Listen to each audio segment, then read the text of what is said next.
임미현의 아침 뉴스. 북한 김영철 노동당 부위원장이 내일 미국 워싱턴에 도착해 폼페이오 미 국무장관과 고위급 회담을 갖습니다. CNN은 김 부위원장이 트럼프 대통령에게 전달할 김정은 위원장의 친서를 갖고 간다고 보도했습니다. 우리 축구대표팀이 손흥민 선수의 활약에 힘입어 중국을 2-0으로 누르고 아시안컵 조 1위로 16강에 올랐습니다.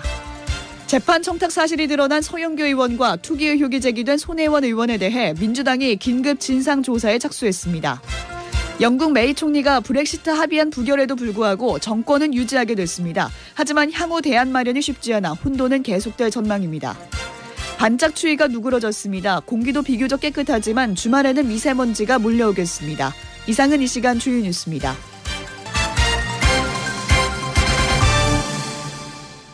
여러분 안녕하십니까? 1월 17일 CBS 아침 뉴스입니다. 첫 소식입니다. 김영철 북한 노동당 부위원장이 내일 미국 워싱턴에 도착해서 마이크 폼페이오 미 국무장관과 고위급 회담을 시작할 것으로 보입니다. 김영철 부위원장은 이번 방미길에 트럼프 미국 대통령에게 전달할 김정은 국무위원장의 친서를 들고 온다고 CNN이 보도했습니다. 워싱턴 장규석 특파원의 보도입니다. 미국 CNN 방송은 김영철 노동당 부위원장 겸 통일전선 부장이 내일 미국 워싱턴에 도착해 마이크 폼페이오 미 국무장관과 스티븐 비건 대북정책 특별대표와 회동한다고 보도했습니다. 화춘잉 중국 외교부 대변인도 어제 정례 기자회견에서 김영철 부위원장이 베이징을 경유할 것이라고 밝혔고, 트럼프 대통령도 우리 시간으로 오늘 새벽 폼페이오 장관을 백악관으로 불러 오찬을 함께 했습니다. 여러 정황을 볼 때 김 부위원장의 워싱턴행은 거의 확정되는 분위기입니다. 하지만 김 부위원장이 어떤 항공편으로 워싱턴에 도착할지, 또 숙소는 어디인지 등의 일정은 철저히 비밀에 붙여진 상태입니다. 김 부위원장이 오늘 오후 베이징에서 워싱턴 덜레스 국제공항으로 가는 유나이티드 항공편을 예약한 것으로 알려지고 있지만, 전혀 예상치 못한 경로로 워싱턴에 들어올 수 있다는 관측도 나오고 있습니다. CNN 윌 리플리 기자는 오늘 자신의 트위터에 김 부위원장의 방미 일정은 뉴욕에 있는 유엔 북한 대표부의 외교관들에게도 비밀로 붙여질 정도라고 전했습니다. 또 소식통을 인용해 김 부위원장이 트럼프 대통령에게 전달할 김정은 위원장의 친서를 들고 미국으로 올 것이라고 밝혀 북미 고위급 회담에 이어 김영철 부위원장이 백악관에서 트럼프 대통령을 직접 만나 친서를 전달할지 여부도 주목됩니다. 미국이 역대 최장 셧다운 사태로 정치적으로 혼란한 가운데서도 북미 고위급 회담을 전격 추진한 것은 그만큼 북한이 미국이 거절할 수 없는 대담한 제안을 갖고 오는 것이 아니냐는 관측이 나오고 있어서 이번 김영철 부위원장의 방미를 통해 2차 북미 정상회담의 구체적 일정은 물론 비핵화 의제까지 확정될 수 있을지 여부에 관심이 집중되고 있습니다. 워싱턴에서 CBS 뉴스 장규석입니다. 마이크 펜스 미국 부통령은 북한에 대해 비핵화를 위한 구체적인 조치를 거듭 촉구했습니다. 펜스 부통령은 워싱턴 DC 국무부 청사에서 열린 재외공관장 회의에서 북미 대화를 시작했지만 미국 국민과 동맹들을 위협하는 핵무기를 해체하기 위한 북한의 구체적인 조치들을 여전히 기다린다고 밝혔습니다. 펜스 부통령의 발언은 북미 고위급 회담 개최에 앞서 북한의 비핵화 행동을 거듭 압박한 것이란 분석이 나오고 있습니다. 민주당 서영교 의원의 재판 개입 의혹으로 논란이 커지고 있습니다. 국회에 나와 있던 판사를 자신의 사무실로 불러 지인 아들의 재판과 관련해서 부적절한 청탁을 했다는 의혹이 임종원 전 법원행정처 차장의 공소장에서 드러났죠. 이런 상황에서 손혜원 의원의 투기 의혹까지 제기되자 민주당은 즉각 진상조사에 착수했습니다. 설을 앞두고 민심이 예민하게 반응할 시기여서 당 지도부의 고심이 깊어지고 있습니다. 김구현 기자가 취재했습니다. 재판 청탁 의혹을 받는 서영교 의원과 목포에 부동산 투기를 했다는 의혹이 제기된 손혜원 의원. 당 지도부는 일단 빠른 시일 내에 자체 진상조사를 통해 징계 여부를 판단하기로 했습니다. 민주당 홍영표 원내대표입니다. 사실관계를 확인하는 조사를 하기로 했어요. 조사 결과를 저희가 또 들어보고 조치를 취하도록 하겠습니다. 빨리 할 겁니다. 시간이 많이 걸리지 않을까. 당내에서는 손 의원이 부동산 투기 의혹의 경우 평소 손 의원이 목포시의 문화재 보존에 관심이 많은 데다 시세 차익을 누린 정황도 없다고 보는 시선이 많습니다. 문제는 서영교 의원입니다. 검찰에서 재판 청탁 정황을 비교적 상세하게 공개한 상황에서 서 의원은 기억이 나지 않는다고만 해명하고 있습니다. 서 의원은 현재 원내수석 부대표로 원내 지도부의 2인자인 셈인데 서 의원이 징계를 받아 물러나게 되면 후임자를 찾는 일이 쉽지 않습니다. 설 명절이 점차 다가오는 데다 문 대통령 지지율 반등의 불씨가 살아나는 상황인데 이런 악재들이 자칫 정권이 도덕성에 상처를 주고 지지율 반등 기세에 찬물을 끼얹을까 민주당은 우려하고 있습니다. CBS 뉴스 김구현입니다. 국회는 사법부에서 내정한 부장판사를 법제사법위원회 전문위원으로 근무하도록 하는 제도를 폐지하기로 했습니다. 국회 사무처 핵심 관계자는 사법부에서 더 이상 부장판사를 받지 않고 국회 내부 승진으로 자리를 채우기로 했다고 말했습니다.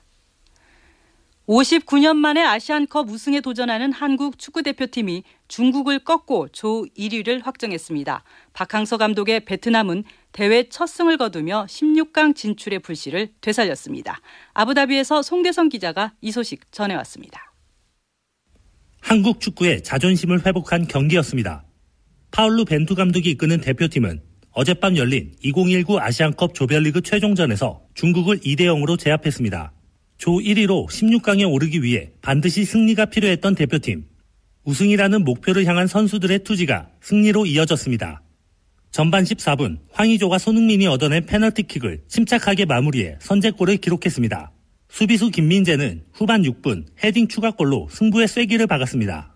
경기장에 울려 퍼지던 중국 응원단의 함성을 잠재운 시원한 골이었습니다. 김민재 선수입니다. 저도 좀 놀랍고 조금 이제 한 골 넣고 이제 대회 때 조금 이제 세트피스 할 때 좀 집중력을 가지고 이제 그런 움직임을 하다 보니까 또 득점이 나온 것 같고. 경기를 이틀 앞두고 합류한 주장 손흥민은 동료들을 위해 선발 출전을 자처하는 헌신을 택했습니다. 그리고 두 골 모두에 관여하며 승리의 주역으로 우뚝 섰습니다. 손흥민 선수입니다. 저만 고생하는 게 아니잖아요. 다른 선수들도 다 같이 고생하고 있었고 여기서 계속해서 더운 날씨에 훈련하고 경기하고 그런 부분이 있었기 때문에 저도 그런 부분에서 조금 더 책임감을 갖고 경기장에 나서서 선수를 좀 도와주고 싶었던 것 같습니다. 한편 박항서 감독이 이끄는 베트남은 예멘을 2대0으로 꺾고 16강 진출의 희망을 이어갔습니다. 아부다비에서 CBS 뉴스 송대성입니다. 테리사 메이 영국 총리가 불신임 투표에서 승리하면서 정권을 유지하게 됐습니다. 하지만 브렉시트 합의안 부결에 따른 혼란은 계속되고 있습니다. 황명문 기자가 보도합니다. 브렉시트 합의안이 압도적으로 부결됨에 따라 불신임 위기에 몰렸던 메이 총리가 다시 정권을 유지하게 됐습니다. 메이 총리는 오늘 새벽 열린 하원의 정부 불신임안 투표에서 찬성 306표, 반대 325표, 19표 차로 승리했습니다. 야당이 일제히 정부 불신임안에 찬성표를 던졌지만 브렉시트 합의안을 부결시켰던 집권 보수당에서 다시 메이 총리를 지지했습니다. 이에 따라 메이 총리는 일단 불신임 위기를 넘기게 됐지만 부결된 브렉시트 합의안을 대체할 새로운 대안을 오는 21일까지 제시해야 합니다. 메이 총리는 곧바로 야당 지도부와 대안을 논의해 나가겠다고 밝혔지만 당분간 전국 혼란은 계속될 전망입니다. 대안으로는 브렉시트 연기나 재협상, 제2국민투표 등이 거론되고 있지만 새로운 대안을 마련하지 못할 경우 아무런 협정 없이 영국이 유럽연합을 떠나는 최악의 노딜 브렉시트가 현실화될 수 있습니다. 이럴 경우 경제적 충격은 물론 사회적 혼란과 불안감이 급격히 확산될 것으로 보여 메이 총리가 시험대에 올라 있습니다. 유럽연합도 최악의 상황에 대한 대비를 강화할 것이라며 대책 마련에 나서겠다고 밝혔습니다. CBS 뉴스 황명문입니다. 검찰 조사를 마친 양승태 전 대법원장이 장시간 조서 검토를 이어가면서 검찰의 영장 청구도 늦춰지고 있습니다. 전례도 없고 특혜라는 주장까지 나오고 있습니다. 김기용 기자가 보도합니다. 양승태 전 대법원장은 그제 피의자 신분으로 세 번째 검찰 소환 조사에 응함으로써 방대한 혐의에 대한 검찰 조사를 사실상 마무리 지었습니다. 양 전 대법원장은 하지만 조서 열람을 마치지 못했고 이에 검찰은 다음날 다시 출석해 열람을 이어갈 것을 요청했습니다. 그러나 양 전 대법원장은 변호인이 다른 재판 일정이 있다는 이유로 어제 검찰에 나오지 않았습니다. 결국 이렇게 되면서 이번 주 중 구속영장 청구를 결정하려던 검찰 일정에 차질이 빚어졌습니다. 일각에서는 양 전 대법원장의 꼼꼼한 조서 검토가 향후 재판에 철저히 대비하기 위한 포석이 아니겠냐는 해석이 나옵니다. 실제 양 전 대법원장은 지난 11일 처음 검찰에 소환돼 약 11시간의 조사를 받은 뒤 3시간가량 조서를 열람했습니다. 이후 다음날 다시 검찰에 출석해 10시간가량 조서를 열람했습니다. 조사 시간보다 조서 열람 시간이 더 길었던 셈입니다. 양 전 대법원장의 전례 없는 장시간의 조서 검토에 대해 일각에서는 특혜라는 주장까지 제기되고 있습니다. 양승태 전 대법원장은 오늘이나 내일 중 검찰에 한 차례 더 출석해 마무리 조서 열람을 이어갈 것으로 보입니다. 이에 따라 검찰의 양 전 대법원장에 대한 신병 처리 일정도 늦춰질 것으로 보입니다. CBS 뉴스 김기용입니다. 10년 전 용산 참사 이후에도 강제 철거와 그 과정에서 물리적 충돌은 곳곳에서 계속되고 있습니다. CBS 연속기획 벼랑 끝 철거. 오늘은 두 번째 순서로 왜 이런 충돌이 반복되는지 또 대안은 없는지 김광일 기자가 짚어봤습니다. 2016년 4월의 어느 새벽 서울 노원구 재건축 구역에서는 수백 명의 철거 용역과 주민들이 부딪혔습니다. 인덕마을 김진욱 씨입니다. 소화기와 쇠파이프 등을 사용해 무차별 폭행을 가하며 주민들을 제압, 차례차례 밖으로. 용산 참사라는 뼈아픈 희생을 겪었지만 이후에도 청량리 집창촌, 종로 족발집 등에서 충돌은 반복되고 있습니다. 청량리 철거민 백채연 씨, 상인단체 맘상모 관계자입니다. 오한마루 펜스를 때려 부시고 집 안으로 들어와 주민들을 향해 소화기를 난사하고 양팔다리를 잡고 끌어내는 과정에서 왼손가락 4개가 부분져 일단. 갈등의 배경으로는 개발 사업에서 세입자 등 원주민의 재정착과 생계가 법의 보호를 제대로 받지 못한다는 점이 꼽힙니다. 한국도시연구소 이원호 책임연구원입니다. 지분을 갖고 있는 소수나 건설사들의 이익만 보장한다면 그런 개발을 하지 말아야 되는 게 맞다라고 생각합니다. 대책 없이 쫓아내는 걸 막고 허가 전 인권 영향평가를 시행하도록 하는 이른바 강제퇴거 금지법은 현재 국회에서 잠자고 있습니다. 민주평화당 정동영, 더불어민주당 박주민 의원입니다. 집권 여당 쪽에서 사람이 먼저다 그랬으면 사람이 먼저인 것에 합당한 정책적 걸림돌을 치워야 하고, 솔직히 말씀드리면 그런 법안들이 왜 논의가 제대로 안 되는지에 대해 부끄러움이 있습니다. 누구를 위한 개발인가 하는 원론적 질문을 다시 한번 던질 수밖에 없는 현실입니다. CBS 뉴스 김광일입니다. 오랜만에 맑은 하늘이 펼쳐지고 있는데요. 하지만 주말에는 다시 중국발 미세먼지가 몰려옵니다. 반복되는 미세먼지의 습격 속에 다음 주 우리나라와 중국 대표가 만나서 대책을 논의할 예정입니다. 김민재 기자가 보도합니다. 한반도를 덮쳤던 미세먼지가 차가운 북서풍에 휩쓸려가면서 오랜만에 걱정 없이 숨 쉴 수 있는 하루를 보내겠습니다. 맑은 날씨는 내일 아침까지 이어지겠지만 점차 공기 흐름이 느려지면서 주말엔 다시 고농도 미세먼지 사태가 재현될 것으로 보입니다. 반복되는 미세먼지의 습격 속에 다수의 시민들은 그 원인이 중국에 있다며 대책 마련을 촉구하고 있습니다. 하지만 최근 중국 측은 한국 자체 요인이 더 크다고 주장해 논란이 불거지기도 했습니다. 실제로 미세먼지 성분 중 절반 이상이 국내에서 발생한 것으로 드러난 데다 중국의 탓이 크더라도 이를 해결할 책임을 묻기 어렵다 보니 뾰족한 해법을 찾기도 어려운 실정입니다. 이런 가운데 다음 주 열리는 한중 환경협력 공동위원회에선 미세먼지 문제가 의제에 포함됐습니다. 중국 내부에서도 중산층을 중심으로 대기오염에 대한 불만이 커져 강력한 미세먼지 저감 정책을 펼치고 있는 데다 국제사회의 지적과 우리 정부의 노력이 겹치면서 미세먼지 사태에 대한 양국의 공조 노력이 강화될 것으로 기대됩니다. 전문가들은 우리 스스로 미세먼지를 줄이는 모범을 보여야 외교 현장에서 중국도 압박할 수 있다고 강조합니다. 한국기상산업협회 김승배 기상본부장입니다. 중국 정부에다가 미세먼지 줄여라 한다고 공장을 줄일 수가 없습니다. 우리 한국에서 자체적으로 배출되는 미세먼지를 줄인 다음에 우리는 줄였는데 중국 때문에 우리가 못 살겠다. 이렇게 증명을 해야 된다고 봅니다. 봄, 겨울마다 반복되는 미세먼지 문제. 과연 양국이 어떤 돌파구를 찾을 수 있을지 주목됩니다. CBS 뉴스 김민재입니다. 인터넷 은행법이 오늘부터 공식 발효됩니다. 핀테크 등 금융 분야 신산업을 육성하기 위해서인데요. 하지만 대표적인 정보통신 기업인 KT나 카카오가 인터넷 은행의 최대 주주로 나서기는 쉽지 않을 전망입니다. 왜 그런지 김수영 기자가 취재했습니다. 지금까지 산업자본은 은행 지분을 4%까지만 보유할 수 있었지만 오늘부터는 혁신 정보통신 기술기업에 한해 인터넷 전문은행 지분을 34%까지 가질 수 있습니다. 기존 은산분리 규제가 적용됐을 땐 카카오와 KT가 각각 카카오뱅크와 K뱅크의 최대 주주가 아니었지만 오늘부터는 최대 주주로 올라설 수 있습니다. 문제는 카카오와 KT가 지분을 늘리려면 금융당국의 승인을 받아야 하는데 인터넷 은행법에 최대 주주는 공정거래법 위반 등으로 벌금형 이상 형사처벌을 받은 사실이 없어야 합니다. KT와 자회사인 KT뮤직, 카카오의 특수관계인인 김범수 의장과 자회사인 카카오엠이 관련법 위반 전력이 있습니다. KT와 카카오는 과거 유사 사례가 경미하게 판단된 선례가 있고 인터넷은행 활성화라는 정책 취지에 걸맞게 유연하게 해석해 줄 것으로 기대하고 있습니다. 하지만 두 회사가 은행을 소유할 자격이 없다는 지적도 만만치 않습니다. 김은정 참여연대 경제금융센터 팀장입니다. KT와 카카오는 공정거래법 위반으로 벌금을 받은 전력이 있기 때문에 이는 현행 법이나 그리고 과거 논스타 심사 사례를 통해서 보면 인터넷 전문은행의 대주주 자격을 갖추고 있다고 보기 어렵습니다. 허가해줄 경우 특혜 논란이 불거질 수 있지만 허가하지 않을 경우 인터넷은행법 취지가 퇴색될 수 있어 정부의 고민이 깊어질 것으로 보입니다. CBS 뉴스 김수영입니다. 다음은 간추린 소식을 유지수 아나운서가 전해드립니다. 우리나라와 중국의 북핵 협상을 이끄는 수석 대표들이 3개월 만에 회동을 갖습니다.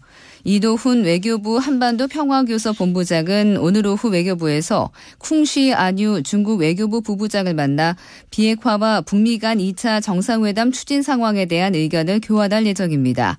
한미 간의 비핵화와 대북 제재 등을 조율하는 워킹그룹 화상회의도 오늘 열릴 예정입니다. 자유한국당과 바른미래당 등 야사당은 1월 임시국회를 소집하기로 합의하고 본회의와 상임위 소집 요구서를 제출하기로 했습니다. 사당 원내대표들은 1월 국회를 열어 채용비리 국정조사계획서 채택과 선거제도 개혁 방안 처리, 체육계 성폭력 문제, 청와대 민간인 사찰 의혹 등의 현안을 다룰 방침입니다. 어젯밤 10시 29분쯤 제주시 인제사거리 인근 식당 안으로 렌터카가 돌진하는 사고가 발생했습니다. 이 사고로 55살 정모 씨가 병원으로 이송됐으나 숨졌고 운전자 52살 김모 씨 등 2명이 다쳤으며 사고 당시 식당 내부는 아수라장으로 변했습니다. 운전자 김 씨는 면허 취소 수준의 만취 상태에서 운전하다 사고를 낸 것으로 알려졌습니다.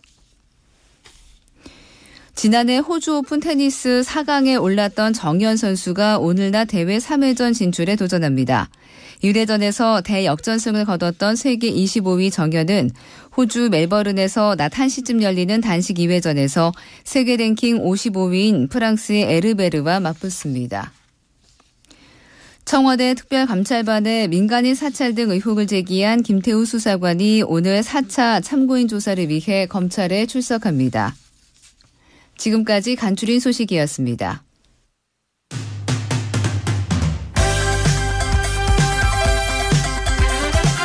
오늘의 뉴스픽.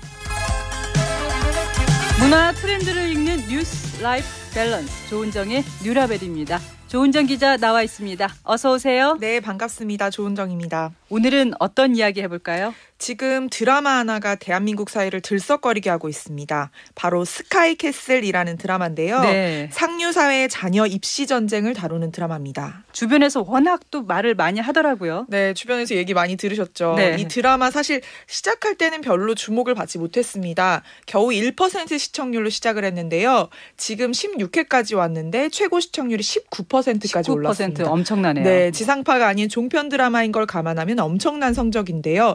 사실 요즘은 이렇게 입소문으로 콘텐츠가 뒤늦게 성공을 거두는 경우가 꽤 있습니다. 특별하다, 재밌다라는 입소문이 나면서 꾸준히 시청률이 오르고 있습니다. 어떤 매력이 있었을까요? 우리 드라마는 뭐 기본적으로 막장 요소가 좀 있고 로맨스도 또 빠지지 않는 구조잖아요. 그렇죠. 이 드라마는 그 흔한 로맨스도 그게 중심에 없습니다. 또 선악이 분명하지가 않습니다. 자녀를 명문대에 보내려는 학부모들의 욕망이 있고 또 그 기대를 어떻게든 충족시키려는 자녀들의 욕망이 있습니다. 욕망이 주제네요. 서로의 욕망이 얽히고 설킨 또 우리 사는 사회처럼 선악이 분명하지가 않은 구도입니다. 문화평론가들 이 드라마를 오랜만에 수작으로 평가하고 있었습니다. 김교석 대중문화평론가의 말을 한번 들어보시죠.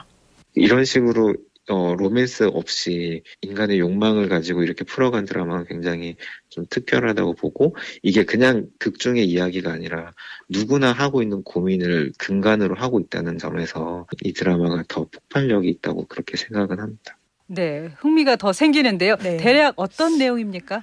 말 그대로 스카이캐슬이라는 그 고급 주택가를 배경으로 하는 건데요. 거기에 이제 대학병원 의사들이나 로스쿨 대학 교수 같은 사회적으로 성공한 전문직들이 자녀를 명문대, 특히 서울대 의대에 보내기 위해서 수단 방법을 가리지 않습니다. 무려 수십억을 들여서 입시 코디를 두는데요. 이 코디가 일거수일투족을 다 관리합니다. 네. 공부는 기본이고요. 봉사활동이나 학생회장 선거까지 개입하는 걸로 묘사가 됩니다.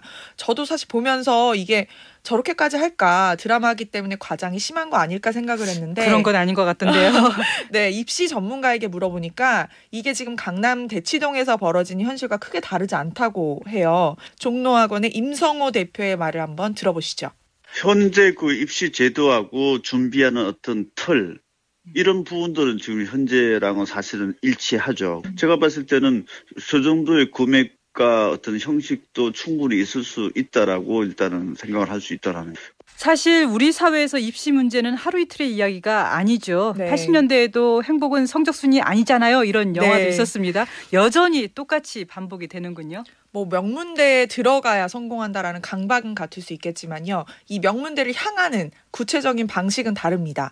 드라마에서 보면 현재 우리 입시 제도가 상당히 복잡하다는 걸 알 수 있는데요. 정말 복잡하죠. 네, 수시 80%, 정시 20% 구조 속에서 학생부 종합 전형, 즉 줄여서 학종이 명문대 입시에 절대적으로 중요합니다. 사실 제가 2000년대 초반 학번인데 수능 성적이 여전히 가장 중요했었거든요. 네, 공부만 잘하면 대학 갔죠. 네, 하지만 지금은 고등학교 입학 때부터 아주 디테일하게 학생부를 관리를 해야 합니다. 학생들 혼자서 이런 것을 감당하기 버거운 부분도 있다는 거죠. 거의 불가능하지 않을까 네. 싶습니다. 그래서 학종이 자연스럽게 학교 생활을 충실히 하면서 얻어지는 게 아니라 이렇게 코디까지 붙여서 전문적으로 관리를 해야 하는 입시의 도구로 전락해버린 현실을 드라마가 꼬집은 겁니다. 드라마 속에서 이제 주인공 염정아 씨가 남편 정준호 씨한테 당신 학력고사 때와는 달라요라고 단호하게 얘기를 하는데요. 네. 이게 상징적인 대사인 거죠. 아, 그런 것 같습니다. 네, 이렇게 복잡해진 입시 제도를 적나라하게 그리고 있어서 거기에 학부모들이 더 공감한다고 해요. 제 지인이 고등학교 국어 선생님이거든요. 네. 이 드라마에 푹 빠져 있습니다. 아, 네. 이게 현실이야 이렇게 얘기를 하더라고요. 우리 딸도 걱정된다 이렇게 얘기를 하더라고요. 네, 고등학교 선생님이 직접 그렇게 인정할 정도면 정말 리얼한 거죠. 유은혜 교육부 장관도 이 드라마를 봤다고 합니다. 유 장관은 올해 초 기자회견에서 과도한 부분이 있지만 현실을 반영한 것 같다 이렇게 말을 했습니다. 네. 그런데 또 듣다 보니까 저런 식으로 해야 하나 보다 하고 오히려 사교육을 조장하는 것 아니냐 이런 우려도 가능하지 않을까요? 네, 물론 그런 우려의 목소리도 있습니다. 실제로 코디는 대체 어디서 구하는 거냐, 드라마에서처럼 그런 가격이냐 등등 드라마 속 입시 전략을 문의하는 경우도 많다고 해요. 욕하면서 따라한다고 하잖아요. 네네. 하지만 전반적으로 드라마가 주는 메시지는 이런 방식의 입시가 과연 맞느냐. 안 부러울 것 없는 전문직들이 왜 이 사회에서 이렇게까지 자녀 입시에 매달려야 하는지 돌아보게 되는 거죠. 아무튼 교육계에서도 이 드라마에 대한 관심이 뜨겁습니다. 교육단체들도요. 이 드라마를 우려 속에서도 긍정적인 시선으로 보고 있었습니다. 아, 네. 사교육 걱정 없는 세상에 구본찬 정책국장의 얘기를 한번 들어보시죠. 입시 경쟁으로 인한 가정의 불화라든지 학생들의 행불행의 문제라든지 이런 문제에서 저는 포커스가 맞춰져 있다라고 좀 보여지거든요. 입시 코드 진짜냐, 또 더 나은 상품은 뭐가 있냐 이런 식으로 좀 전달될 수 있는 측면들이 있어서 일종의 우려와 또 우리 사회의 또 경각심이라든지 경종을 울린다는 점에서의 장점이 좀 공존하고 있다라는 판단이 됩니다. 근데 아이러니하게 이 드라마에서는 학교가 등장하지 않고 있습니다. 네, 학생들 얘기인데 학교는 없는 것 같더라고요. 네, 이야기가 모두 학교 바깥에서 사교육 벌어집니다. 현장. 네. 네. 학교가 우리 교육의 중심에 있는 게 아니라 극성 어머니 또 입시 코디네이터가 중심이라는 점을 비꼰 게 아닌가라는 생각이 듭니다. 드라마는 곧 끝나겠지만요. 교육의 현실을 되돌아보고 학교 중심으로 드라마의 배경을 옮길 방법을 우리 모두 고민해야 하지 않을까 싶습니다. 네, 잘 들었습니다. 지금까지 조은정 기자였습니다. 날씨 알아보겠습니다. 기상청 이수경 리포터가 전해드립니다. 네, 반짝 추위가 풀리면서 오늘 아침 예년보다 높은 기온으로 시작하고 있습니다. 서울은 현재 영하 2.7도인데요. 다만 간밤에 중부지방 등 곳곳으로 약하게 눈이 내린 곳이 있습니다. 경기 남부와 강원 영서, 충북과 경북 북부지방은 아침까지 산발적으로 눈이 날리는 곳이 있겠지만 대부분 지역에서는 차차 맑아지는 날씨를 보이겠는데요. 오늘 대기 확산이 원활해지면서 이 대부분 지역의 미세먼지 농도는 보통 수준일 것으로 예상됩니다. 하지만 주말에는 다시 공기질이 나빠질 가능성이 있기 때문에 이 점은 염두에 두셔야겠습니다. 현재 강원 영동 지방에는 강풍특보가, 경상도 해안 지역은 건조주의보가 내려진 가운데 메마른 날씨가 이어지면서 화재 위험이 높다는 점 참고하셔야겠는데요. 당분간 큰 추위 소식은 없는 상태고 내일은 오늘보다 기온이 떨어지겠습니다. 오늘 낮 최고 기온은 어제보다 3, 4도가량 오르면서 서울과 인천 3도, 대전 5도, 광주와 대구 6도, 강릉은 8도가 예상됩니다. 현재 서울 기온 영하 2.7도입니다. 날씨였습니다. 1월 17일 아침 뉴스를 마칩니다. 고맙습니다.